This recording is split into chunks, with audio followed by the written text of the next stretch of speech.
A very good morning to all of you watching this program right now. Special greetings, especially to the grade 12 teachers who are going to be markers because they've got to mark immediately hereafter. And of course, a word of welcome to the grade 12 learners who are also watching this, because I believe yesterday you wrote well, and you are also keen to see and to know how you have written and what is going to happen hereafter.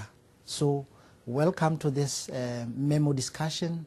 My name is Mr. M.S. Mui from the district as the subject advisor, and I'm going to take you through the memo of the June 2015 Business Studies grade 12 Common Examination paper. Like I said, I wish and I hope that you wrote well, the grade 12 learners. But before we can continue with the memo discussion, let me also highlight the very most important documents that have also contributed to the paper that you wrote yesterday, and also appeal to the teachers to say, I believe you have brought along your textbooks, you've brought along your question paper, you've brought along your memo, because you've got memos with you there, so that when we kickstart, you have all the necessary tools that you are going to use during this memo discussion. There are very most important documents that have contributed to this question paper that you wrote yesterday.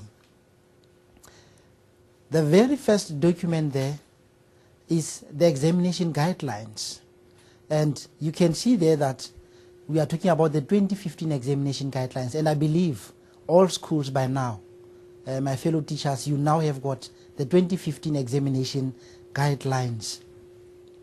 And besides that, you've got your CAPS policy document, which is very, very important. And of course, you have your textbooks.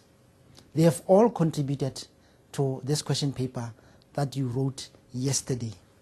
Now, looking at the examination guidelines, I'm going to go straight to the topics for this term. When you look clearly at your examination guideline, you'll realize that you've got 4 main topics there: business environment, ventures, roles, and operations. And I've highlighted all the topics that were supposed to be treated during the first term and the second term. During the first term and the second term, on business environment, you must have treated legislation, you must have treated strategies, you must have treated sectors. Ventures, you can see there that with ventures, the unique part there is that it's only subtopic 1 of management and leadership that has been assessed in this question paper, because investments and forms of ownership and presentation of data, they will be treated later during the year, which is the third term. So you'll see that your question paper on business ventures, it concentrates only on that subtopic, which is management and leadership. And then on roles, it's all of those subtopics there. You've got ethics, you've got creative thinking, you've got CSI, CSR, you've got human rights, and then you've got teams. Those topics you must have treated, all of them. And then on business operations, it's only 2 subtopics, HR and quality of performance. So all the highlighted topics are the topics that have been treated during the first and the second term, and these are the topics that were covered in the June examination paper. And that is also what was expected of you in as far as the examination guidelines is concerned. Stepping off that, let's look at the memo now. I want us to look at the memo. With the memo, the very first important thing for markers or for the teachers is what we call the notes to markers. Very, very important page there that I'm going to take you through, and I'll be touching on 1 or 2 things as we continue with this memo discussion. The very first note there is that for marking, and moderation purposes, the following recommended. Now, you as the teacher there, you are expected to make use of the color rate there. And your HOD at school level will make use of the green pen to moderate the scripts that we have marked. And then for external moderation, you'll have your subject advisors, you'll have your officials from the province, and so on. They will use whatever colors, and as indicated in the memo there, the deputy chief marker and the marker, they'll make use of the black pen, and the internal moderators, they'll make use of the orange color. The second note there, candidates' responses must be in full sentences for sections B and C. This will depend on the nature of the question. And I think this is very, very important. We've seen this instruction over and over and over again, and up to now, we still have got candidates or learners who do not give what is actually expected of them, and writing in full sentences is a requirement. And you'll see that if learners do not adhere to this instruction, now penalties will now be coming forth. Therefore, it is important to note that section B and section C, depending on the questions, candidates or learners are expected to answer in full sentences. Note number 3, this memo is a comprehensive memorandum.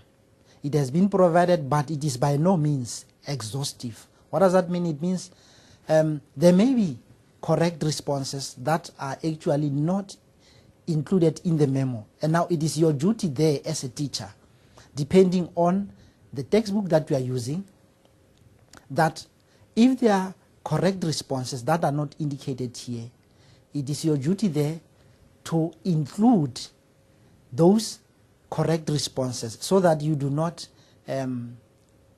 penalize learners and end up disadvantaging learners unfairly. So, is by no means exhaustive. Due consideration should be given to an answer that is correct but uses a different expression from that which appears in the memo, or it comes from another source. Like I said, your textbooks and your other sources that may not have been taken into account when this memo was consulted should also be taken into consideration. If the answer is correct and original, or if the answer relates to another applicable topic. And then a very important note there is that there are no alternative answers in section A. So it means, there's no way that a candidate can come up with an answer like the answer is question 1A or B, or 1A and B. Whatever is there, it has got to be marked as it is, as it appears. If you take a look at the question paper, for example, section A, which is compulsory, we'll take an example with question 1.1. 4 options are provided as possible answers to the following questions. Choose the answer and write only the letter A to D next to the question number 1.1.1, 1.110 in the answer book. For example, 1.1.11b. So this is an instruction. There is no way that a candidate can decide if, according to 1.1.1, the correct answer is there, is A. The candidate cannot write 1.1.1 mission, because according to the instruction there, the candidate or the learner should simply write 1.1.1 and then the correct letter, which is A.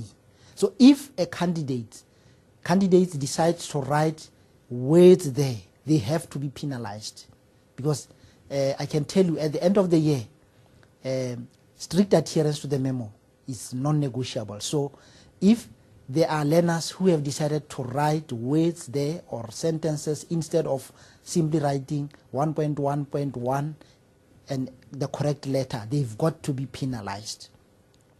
That is very, very important. Going back to the memo, Still on Section A, please take due note of other relevant answers provided by candidates and award marks accordingly. In cases where the answer is unclear or indicates some understanding, part marks should be awarded, for example, 1 mark instead of the maximum of 2 marks. So, and it boils down also to our teachers there. You as the business studies teacher, your content knowledge is very, very important, because some of the responses provided by candidates, if you know, they are unclear but they indicate some understanding, you can award some part marking there, you know, 1 mark instead of 2. Therefore, your content knowledge will help you to use your discretion as expected. Section B, we still on notes. Note number 5.1. You know, another very important note. In section B, if, for example, 5 facts are required in a particular question, as a marker, you are expected to mark the candidate's first 5 responses and ignore the rest of the responses. Indicate by drawing a line across the unmarked portion or use the word cancel. This applies only to questions where the number of facts have been specified. I'll make an example from the question paper.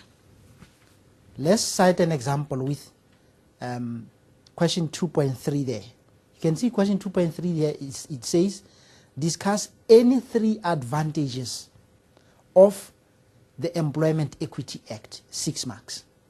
Now, if a candidate decides to write more than 3, now as the marker, you are simply going to mark the first 3 and ignore the rest, even if they can be correct. It's about time that our learners and candidates, they adhere to instructions. Note number 5.2. If 2 facts are written in 1 sentence, award the candidates full credit. 5.1 above still applies. I think that's 5.4. All questions that require candidates to explain, discuss, describe will be marked as follows: heading 2 marks and explanation 1 mark, or as indicated in the memo. This is very, very important. But we'll see as we proceed with our memo discussion. But you can see that here, you know, the verb that has been used there, it tells you more that a learner, if they are expected to explain or to describe, to discuss or describe and so on, it is important that they must write more, because headings will assist them.